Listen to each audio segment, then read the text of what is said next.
speed of learning is accelerating. Check out this short vignette. We were out by the lake in our 52 Buick, lovingly called the Tank, one evening when the right headlight blew out. Needless to say, the drive home that dark night was just a little more exciting on the hard-packed country roads. Quite a few close calls, but eventually we got home safely.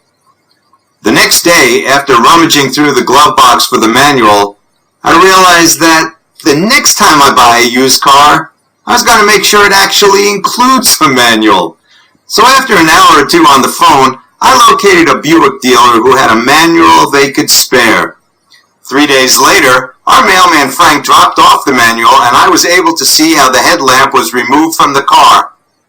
I didn't realize until that moment that you had to remove it from inside the engine compartment instead of just unscrewing the frame around the bulb on the front of the car.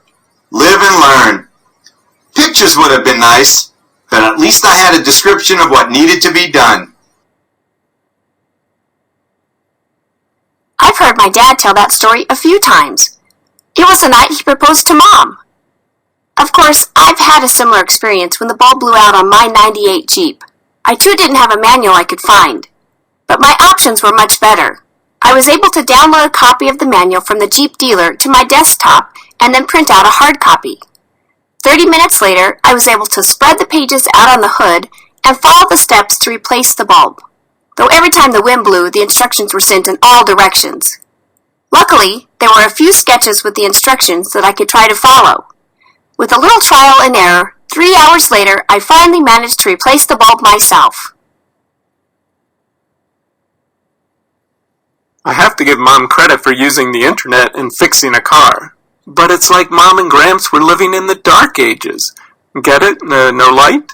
Okay, well, bulbs are still burning out. So when a lamp blew on my 150, I just did a quick search on my computer and found a video showing how to remove and replace the bulb. It was very helpful, but not really convenient, since the car wasn't in my bedroom. And then a light came on. I really cracked myself up. I accessed the video on my phone as I went out to the garage, set it on the hood, and was able to follow the video, pause it whenever I had to do something, or even rewind. I had the new lamp installed in less than 15 minutes.